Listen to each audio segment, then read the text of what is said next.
पण हेही मला वाटतं की राजसाहेबांच्या बरोबरचे आजकाल ज्यांच्या मांडीला मांडी लावून ते बसतात संगतचा असर असू शकतो. राजसाहेब ठाकरे हे मोठे नेते आहेत, अभ्यासू नेते आहेत आणि मुद्देसूद बोलतात आणि त्यांच्या माध्यमातून जी काय माहिती समोर येते त्याच्यावर लोक विचार करतात असा आतापर्यंत अनुभव आहे. पण कालच्या झालेल्या त्या सभेनंतर मुळात अशा पद्धतीच्या सभा, अशा पद्धतीचे वोट चोरीचे आरोप हे लोकसभेच्या नंतर का झाले नाही हा फार मोठा प्रश्न आहे. कारण का ज्या पद्धतीने लोकसभेमध्ये एका मतदारसंघामध्ये लाख दीड लाख मतदान झालं आणि उर्वरित त्याच्यामध्ये मतदानच झालं नाही आणि काँग्रेसचे आणि महाविकास आघाडीचे उमेदवार जिंकून आले, तेव्हा वोट चोरीचे, वोट जिहादचे कोणीच आरोप केले नाही. जेव्हा हिंदू मंदिरांच्या बाहेर हिरवे झेंडे फडकवले गेले, पाकिस्तान जिंदाबाद म्हटलं गेलं, तेव्हा कोणीच त्याच्यावर आक्षेप घेतला नाही आणि किंवा सभाही घेतली नाही. आता जेव्हा हिंदुत्व विचाराचं सरकार येण्यासाठी महाराष्ट्रातल्या हिंदू समाजाने जे काही लोकसभेच्या नंतर हिरवा गुलाल उधळला गेला त्याचा उत्तर अगर भगवा गुलालाने अगर दिलं तेव्हाच आता वोट चोरीचे आरोप व्हायला लागलेले आहे.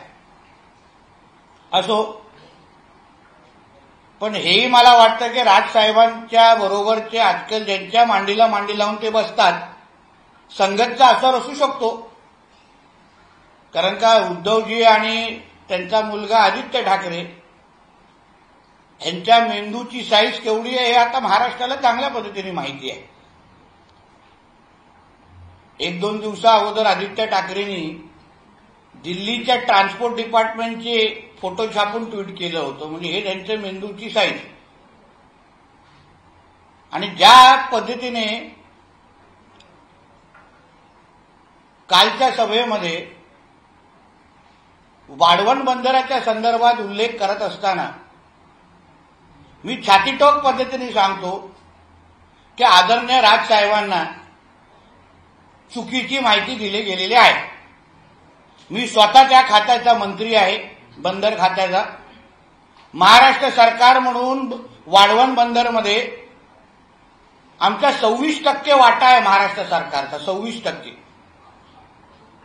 आणि त्या बंदराच्या प्रत्येक गोष्टीमध्ये, प्रत्येक हालचालीचा साक्षीदार हा त्या खात्याचा मंत्री म्हणून मी स्वतः आहे.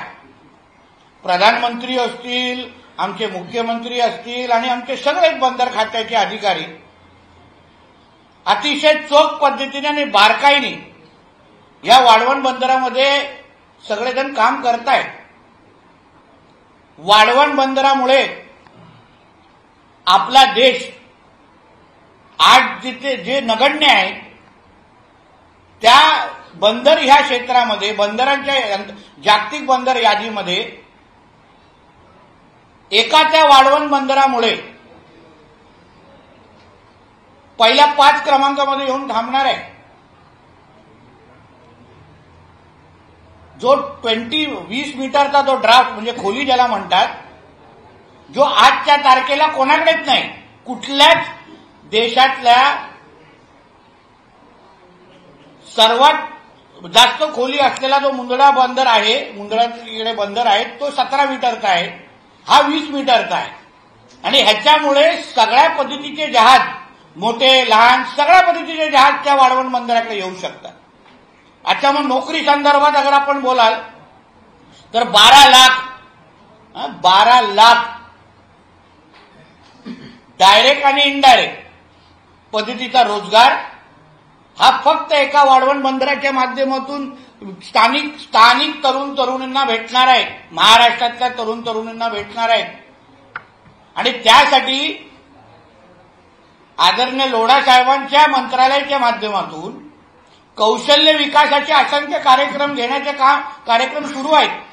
त्याच्यामुळे आमच्या मत्स्य व्यवसाय खातं पण आहे. कारण का असंख्य मच्छीमारांना मच्छीमारांच्या तरुण तरुणींना वाढवण बंदरमध्ये येणाऱ्या नोकऱ्या कुठल्या, त्याच्यामध्ये लागणारं कौशल्य कुठलं, या सगळ्याबद्दलचं मार्गदर्शन हे आम्ही त्या कौशल्य विकास कार्यक्रमाच्या माध्यमातून आम्ही आत्ता देतोय. एवढं मोठं बंदर अगर आपल्या महाराष्ट्रामध्ये येत असेल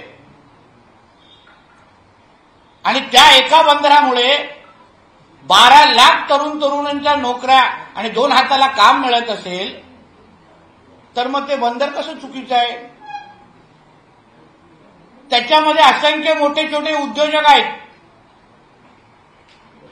काही मराठीही आहेत, मोठ्या प्रमाणामध्ये खरं तर मराठी आहेत, जे त्या वाढवण बंदरामध्ये आज त्यांनी गुंतवणूक केली आहे, कामं करतायत आणि मोठे होत आहेत. मग कुठल्या हिशोबाने वाढवण बंदर वाईट आहे तुम्ही सांगा मला? हे ना जैतापूर नको, हे ना नाणार नको, हे उद्धव ठाकरेंची भाषा का बोलतायत हे मला आजपर्यंत आता कळण्याच्या पलीकडे गेलेलं आहे. चांगल्याला चांगलं म्हणणं हे माणुसकीचा धर्म अगर असेल तर आपल्या महाराष्ट्रामध्ये एवढा मोठा बंदर येत आहे, त्याच्यामुळे महाराष्ट्र आणि देशाचं नाव बंदर यादीमध्ये अगर मोठ्या प्रमाणामध्ये तिथे पोहोचत असेल तर कोणाचाच त्याला विरोध होता कामा नये असं मताचा मी आहे. म्हणजे चुकीची माहिती त्यांच्याकडे कोणीतरी दिली आहे निश्चित आहे. कारण का अजून एक छोटं उदाहरण देतो. आदरणीय राजसाहेबांनी सांगितलं की वल्लभभाई पटेलजींनी मुंबईला महाराष्ट्राला तोडण्याचा पहिला विरोध केला, बरोबर आहे ना? वल्लभभाई पटेल मोठे नेते होते, ते 1950ला वारले आणि संयुक्त महाराष्ट्राची चळवळ कधी सुरू झाली? 1956ला. तर त्यांनी विरोध नेमकं कुठून केला, कसा केला हे सांगितलं पाहिजे ना. जे 1950लाच अगर गेले असतील तर 1956च्या चळवळीला त्यांनी कसा सहभाग घेतला, कसं मत नोंदवलं, एआयच्या माध्यमातून का असं काय तंत्रज्ञान तेव्हा होतं का ह्याची माहिती तर दिली पाहिजे.